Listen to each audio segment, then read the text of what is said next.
What if I told you? The money in your wallet is a lie. Not metaphorically, not poetically, literally. Every hour you work, every purchase you make, every dollar you save. All of it is built on something that stopped existing 53 years ago. On August 15, 1971, at 9 p.m. Eastern Time, the President of the United States went on live television and changed money forever. What he said in 7 minutes erased 3,000 years of monetary history, and almost nobody understood what had just happened. This is the story of how your dollar became worthless paper, and why it still works anyway. For most of human history, money was simple. A coin was worth its weight in gold or silver. You could melt it down, and the metal itself had value. But carrying around actual gold is heavy, dangerous, and inconvenient. So people started leaving their gold with goldsmiths, medieval bankers. In exchange, they received paper receipts. These receipts said, "This paper can be exchanged for X amount of gold, stored in our vault." Soon, people just traded the receipts. Why dig up the gold if everyone trusts the paper? By the 1800s, every major country had government-backed paper money. But here's the key. It was still backed by gold. Every dollar, every pound, every franc represented real metal sitting in a vault somewhere.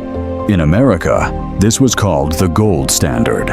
$1 equaled 1/35 of an ounce of gold, always by law. This meant governments couldn't just print unlimited money. They were constrained by how much gold they actually had. It was a leash, a limit, a rule. And in 1971, America broke that rule forever. After World War II, America held over 60% of the world's gold reserves. The dollar became the global currency. At Bretton Woods in 1944, countries agreed their currencies would tie to the dollar, and the dollar would tie to gold at $35 per ounce. This made the US dollar as good as gold. Literally. Want to buy oil from Saudi Arabia? You need dollars. Want to trade with Europe? You need dollars. The dollar was the reserve currency of the planet.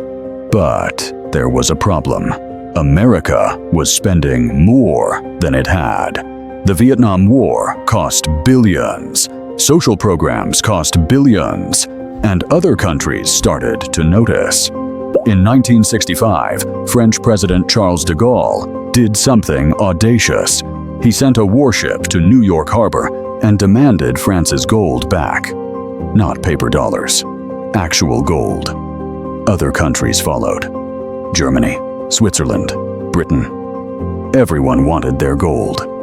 America's gold reserves were draining, fast. By 1971, the US had printed far more dollars than it had gold to back them. If everyone cashed in their dollars for gold at once, the system would collapse. President Nixon faced an impossible choice. On the weekend of August 13, 1971, Nixon gathered his top economic advisors at Camp David: Treasury Secretary John Connally, Budget Director George Shultz, Federal Reserve Chair Arthur Burns. They had one weekend to solve a crisis that threatened the entire global economy. One option was to raise the price of gold, $70, $100, maybe $200 per ounce.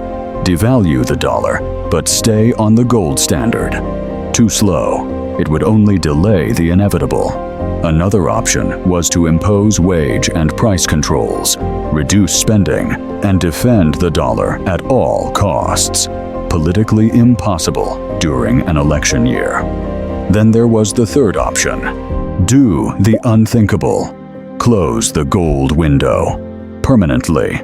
Sever the dollar from gold and let it float freely. This had never been done before. Not by a major economy. Not in peacetime. Arthur Burns warned this could trigger inflation, instability, and chaos. John Connally pushed back. We're out of gold. We're out of time. We're out of options. On Sunday night, August 15th, Nixon made his decision. At 9 p.m., he interrupted Bonanza, the most popular TV show in America, and told 120 million viewers that the United States would no longer convert dollars to gold. I have directed Secretary Connally to suspend temporarily the convertibility of the dollar into gold. Temporarily. 53 years later, it's still temporary. The next day, markets panicked. Currencies fluctuated wildly. The Dow dropped 3%. Economists predicted disaster. The end of American dominance, hyperinflation, collapse, and in some ways, they were right. Inflation soared. The 1970s became the decade of stagflation, rising prices and stagnant wages. But the dollar didn't collapse.